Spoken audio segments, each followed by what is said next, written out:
خبر شامل کرتے ہیں نوشہرہ وادی سول سے۔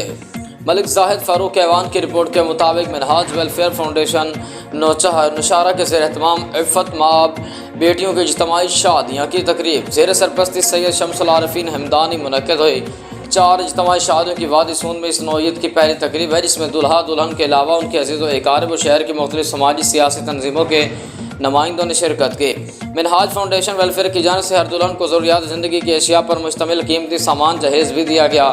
تقریب میں خصوصی شرکت سینئر نائب صدر پاکستان عوامی تحریک خوشاب ملک محمد ریاض ایوان، Ghulam Haider Aiwan chairman G M foundation وغالی Muhammad Qazafi, project manager Mehria Islamic education trust Muhammad Rafiq Najam, نائب ناظم اعلیٰ تحریک منہاج القرآن شمالی Punjab Muhammad Ishtiaq Hanif Mughal, deputy director Minhaj welfare foundation Malik Muhammad Azam Adham, Syed Mohsin Shiraz و دیگر شرکاء تھے۔